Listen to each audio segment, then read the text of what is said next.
Olá, estamos de volta com o nosso Espaço Feminino e agora nós vamos bater um papo reto aqui com o Dr. Paulo sobre homeopatia.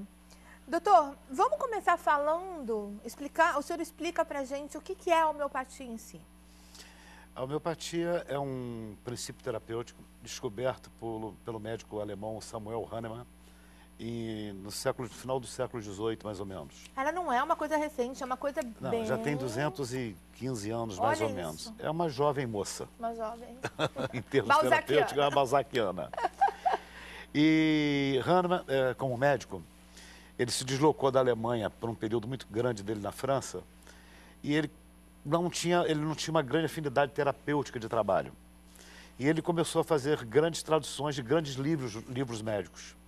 E nas traduções dos grandes livros médicos, ele descobriu a homeopatia. Ele era um médico? Ele era um médico, mas não exercia tão profundamente a sua profissão. Entendi. Como ele falava 8 idiomas e havia uma dificuldade em tradutor de livros técnicos naquela época, ele optou por fazer a tradução de livros técnicos da medicina. Para colocar no mercado. Para colocar no mercado e para ajudar, inclusive para se ajudar, porque ele tinha 8 filhos. Sim. Então, na medicina era difícil ele criar os 8 filhos. Então, como tradutor, era um ganho extra que ele tinha muito grande. Então, ele descobriu num livro escrito por Hipócrates o fenômeno energético das plantas. E aquilo foi como Todo tipo de planta? Todo tipo de planta. Aí, aquilo foi como um tchan para ele. O que ele fez? Ele começou a fazer as pesquisas no reino mineral, vegetal e animal, usando a homeopatia. A homeopatia não é só vegetal? Não, a homeopatia pode ser animal e mineral. Certo. Tá? Os 3 reinos da natureza. Nos dias de hoje, nós já temos um psiquiatra indiano chamado Rajan Sakaran, que é um dos maiores homeopatas do mundo, que já usa a homeopatia sintética. Que seria, por exemplo, pegar uma cortisona, dinamizar a cortisona em DH2 ou DH3, tirando todo o efeito colateral da cortisona e aplicando para a pessoa, sem que a pessoa tenha lesão no organismo. É uma homeopatia ultramoderna. Mas aí não é o natural? Não, não é o natural. Ela foi sintetizada? Ela veio de um produto sintético, não é o princípio da homeopatia. O princípio é o reino mineral, vegetal e animal. É original? Original. Então, Hahnemann estudou sobre isso. Ok. E a primeira planta que Hahnemann estudou foi uma planta chamada quina. E, como toda medicina, como toda terapêutica, toda descoberta é empírica. Por incrível que pareça, nos dias de hoje, no século XXI, ainda continua sendo empírica a descoberta. Você estuda profundamente a parte científica e você não consegue, às vezes, comprovar nada.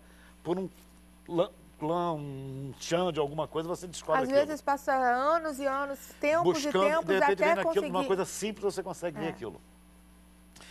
Então, Hahnemann, quando saía para tratar de um paciente, ele botava no alforje do cavalo dele a quina, uma paciente com febre.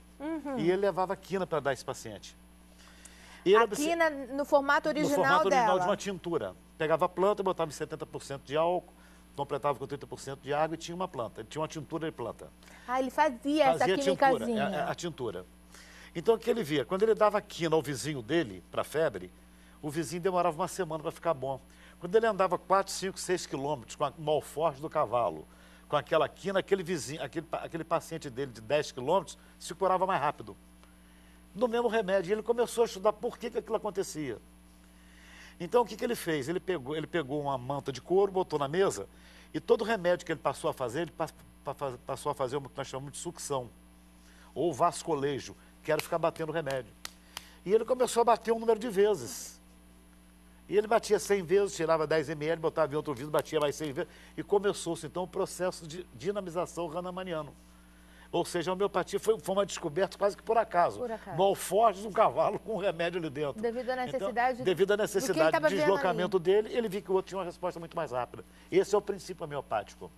Quanto mais tempo... Tanto é que, na nossa medicina hoje, aqui no Brasil, por exemplo, nós temos a homeopatia há 200 anos.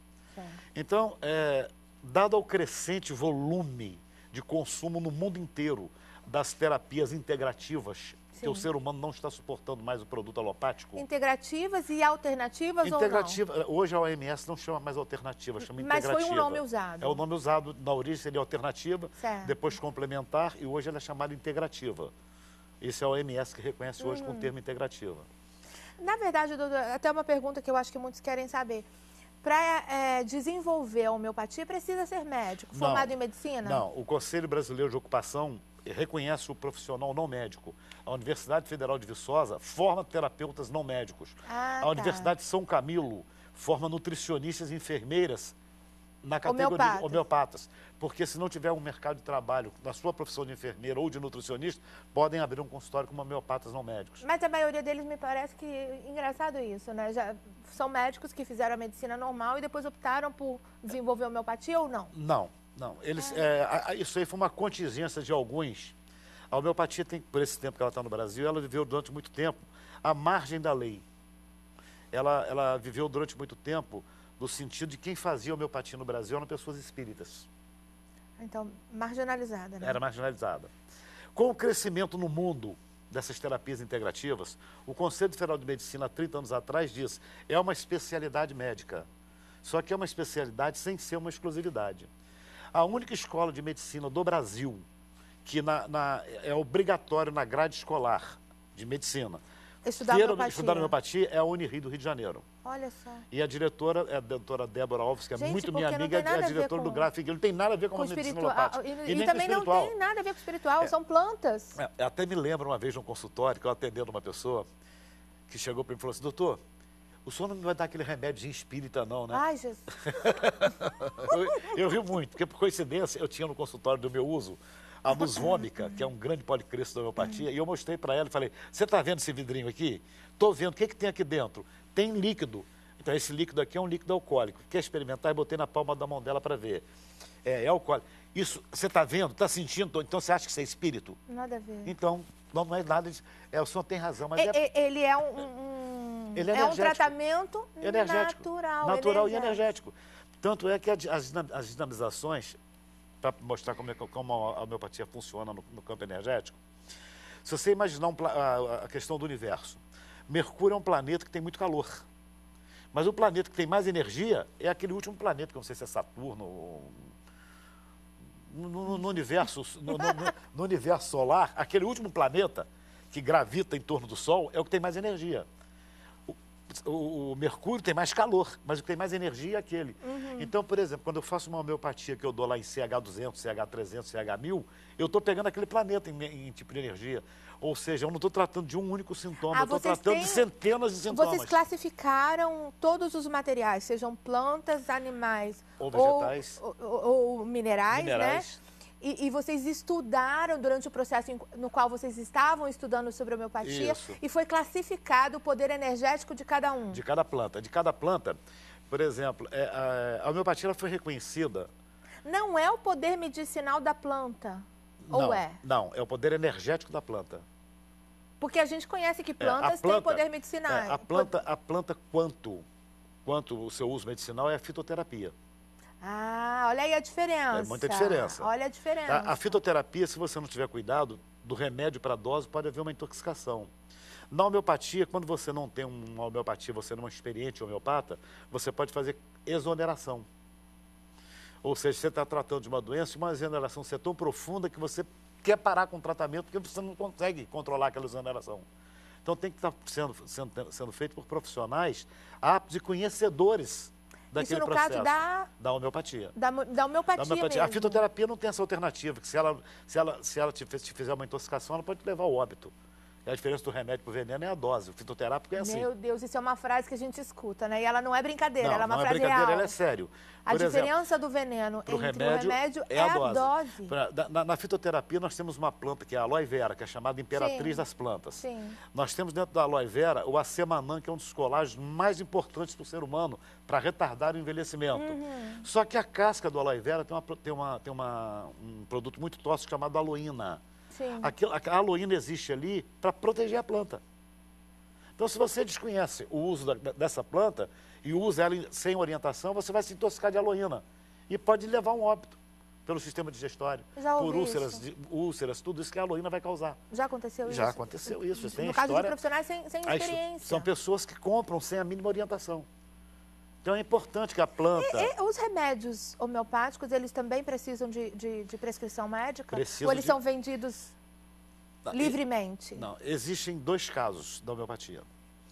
Aqui no Brasil, a nossa homeopatia sempre foi por manipulação. Nós nunca tivemos uma indústria homeopática. Ah, é verdade. Não tem laboratório que prepare e já Não, deixa na prateleira. não. Só que hoje, com as novas portarias que a Anvisa tem criado, tem alguns laboratórios entrando no Brasil.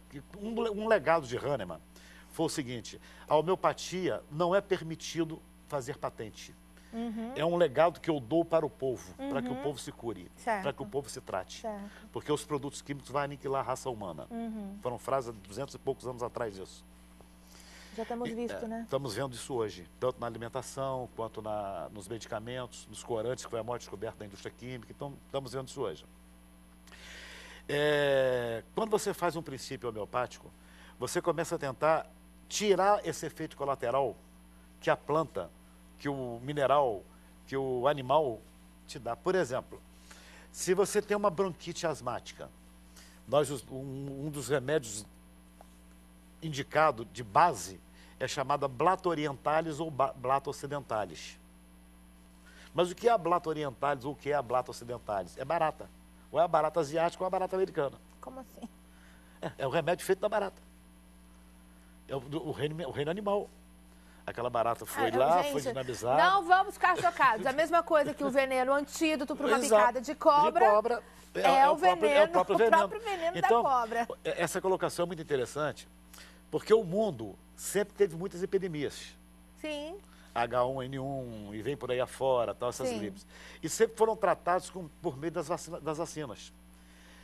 E quando, há 30 anos atrás, a nossa alopatia desconhecia, ou não reconhecia, ou não aprovava o uso da homeopatia, ela esquecia que as grandes epidemias foram tratadas pelo processo similar à homeopatia, que era a inoculação no paciente da própria doença. Da própria doença. Que é um princípio homeopático, é o semilus curanta semilus. Iguais curam iguais. É o princípio de Hahnemann, é o princípio hipocrático. Os iguais curam iguais. Até a gente vê, mesmo na alopatia, com questão às alergias, os médicos que tratam os alergistas, eles tratam determinadas alergias com isso, né? É esse mecanismo. Usando alguns tipos de vacinas. E as vacinas não contêm... Com que contém aquela parte imunológica que trabalha aquilo que está ali. Que te traz a alergia. Para levantar a tua parte imunológica. Para você passar a ter resposta. E é um conceito isso, é o conceito homeopático. E usado na alopatia. E usado na alopatia. Só que, infelizmente, levou 170 anos com descrédito. O que fez essa homeopatia crescer no Brasil foi essa OMS clamar o povo a deixar a Big Pharma, a diminuir seu índice de doença. Porque o povo já não suporta mais medicamento, mais droga. E eu acho que uma das grandes resistências com relação à homeopatia foi isso que você falou dessa paciente. Das pessoas imaginarem ou pensarem que está vindo de um lado espiritual. Isso criava uma resistência no público, na população, de buscar a homeopatia. Isso foi sendo desmistificado e foi mostrado, tem sido mostrado que não é isso. Além da desmistificação, hoje esses agentes de saúde, por exemplo, nós temos uma Universidade Federal de Viçosa formando os terapeutas homeopáticos não médicos. Existem outras faculdades aqui no Brasil? Formando esses profissionais, não, somente a Universidade Federal de Viçosa. Existem outras universidades começando a implantar o sistema. Em várias cidades, acho que em todas as cidades tem pelo menos um médico homeopata. Não tem, às vezes, uma boa farmácia de manipulação. Uma farmácia de manipulação homeopática, ela requer um certo zelo na qualidade de produtos. Nós estamos falando de energia. Então, por exemplo, aqui no Rio tem uma farmácia que a gente onde manipula muito, ela tem 30 fornos. Então, quando ela faz porque a homeopatia ela se oferece em forma de gotas, tabletes ou glóbulos ou pó. Aquelas bolinhas são glóbulos. Bolinhas são glóbulos. Tá. Tem os tabletes e tem o pó, que são papelotes. Então, aquilo para ser feito, ela usa a lactose. Poxa, mas a lactose provoca alergia. Não se preocupe que a lactose usada na homeopatia é uma lactose chamada lactose USP, onde ela é totalmente neutra. Então, não tem alergia. Só que quando você trabalha com uma planta e o valor energético dela está ali dentro daquele forno, você quando tira aquele remédio, você tem que fazer uma limpeza e uma asepsia completa naquele forno para colocar outro remédio. Porque ficou ali energeticamente ficou ali dentro, ficou a energia daquele produto ali dentro. E aqui no Rio eu só conheço uma farmácia que faz isso. É a farmácia Centenária, eu só conheço umas, outras eu não faço. Não que eu não confio que seja melhor ou pior, eu faço dela. Pela qualidade, pela integridade com que eu sei que ela trabalha. Do que o senhor conhece dela. Pelo que eu conheço dela. Tá? Então, a gente que procura fazer essa orientação, procura fazer até esse tipo de coisa, a gente procura conhecer quem faz a qualidade. Porque é claro que isso daí vai interferir no resultado do tratamento. Não tenha dúvida. E no Brasil, hoje, nós já temos alguns laboratórios, infelizmente não são brasileiros, entrando com a industrialização homeopática, totalmente contra os princípios hahnemannianos. Porque está visando o que sempre visam, né? Visando a parte financeira, somente comercial, e a Anvisa liberando isso que está. Então é uma briga meio inglória para os profissionais da área de saúde, porque é a Big Pharma cuidando da doença, deixando o homem para o segundo plano. A homeopatia trata do homem, do ser humano, e não da doença.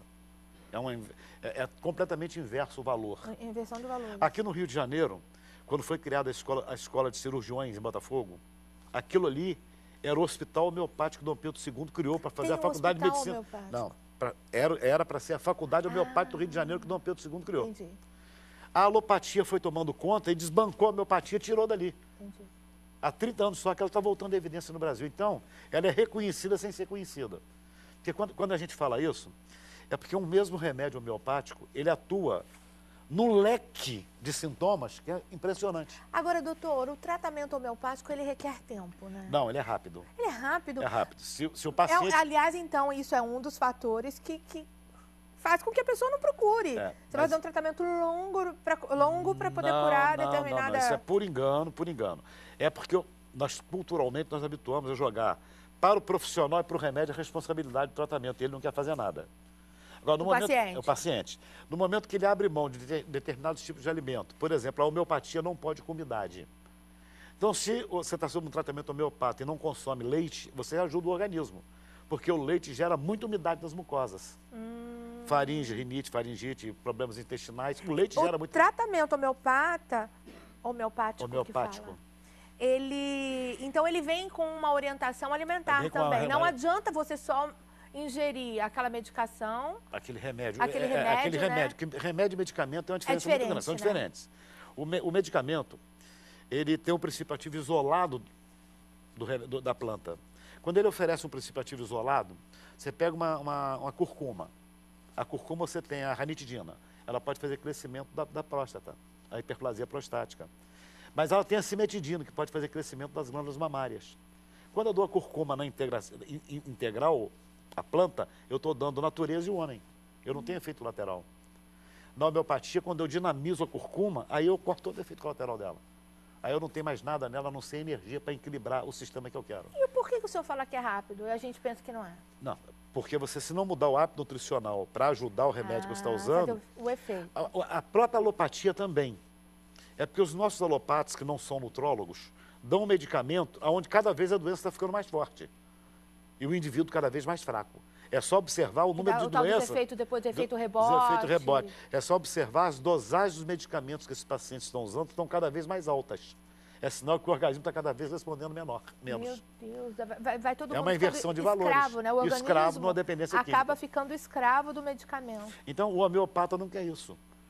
Então, a primeira coisa que um homeopata consciente faz é fazer uma desintoxicação daquele organismo. Precisa desintoxicar. Lógico, desintoxicar. Anos que você a pessoa que nunca usou a homeopatia, o senhor vai fazer primeiro um tratamento de desintoxicar aquele organismo. A gente costuma até perguntar em consultório, é uma coisa até estranha. Quando nós temos nossos filhos e netos, nós vermifugamos essas crianças todo ano. Depois que a gente chega com 14, 15, 16 anos, que os pais param de dominar tanto a gente, você pergunta assim, há quanto tempo você não faz uma vermifugação?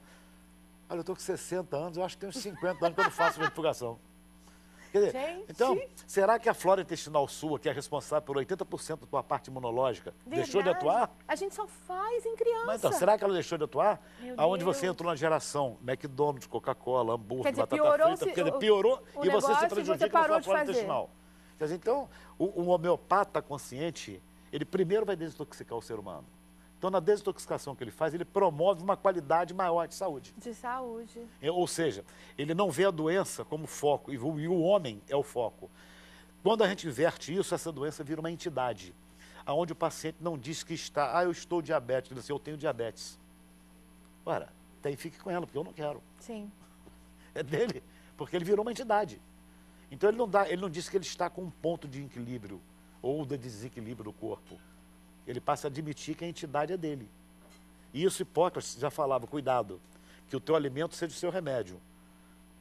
E que o medicamento não seja o seu remédio nunca. Olha que coisa boa, doutor Paulo, a gente conseguir desmistificar tanta coisa, tanto tabu criado sobre tantas coisas. E a homeopatia, queira aceitar ou não, nos próximos anos que estão vindo aí, vai ser a terapêutica, junto com a suplementação nutricional, que o nosso solo está muito pobre de nutrientes, que vai dominar a arte terapêutica no mundo. Porque o homem vai voltar a fazer curas. Porque ele vai a pastora estava pregando agora, a carta que ele de Paulo. Precisa voltar à natureza, exato. voltar a se... A pastora estava pregando a carta de Paulo ali. Sim. Tá? E dentro dessas cartas de Paulo tem tem aquela parte que fala dos dons. Sim. E os dons de cura são dons divinos, que nós usamos. Sim. Nós não somos donos. Então vai voltar a ter cura por imposição de mãos e tudo aí. Ou seja, tudo vai se basear em energia. E a terapêutica que está voltada à energia são duas. É a acupuntura e a homeopatia. Todas as outras são materialistas. São materialistas. Ah, mas coisa boa a gente ouvir, assim, desmistificações sobre uma coisa que a gente poderia até temer. Mas eu quero dedicar o meu parabéns para você que está fazendo aniversário hoje. Felicidades, um beijo grande no teu coração e a gente tem uma palavra para você. Confere aí no seu vídeo. Pois o amor de Cristo nos constrange, porque estamos convencidos de que um morreu por todos, logo todos morreram. 2 Coríntios 5:14. Nós vamos para o intervalo rapidinho e já voltamos.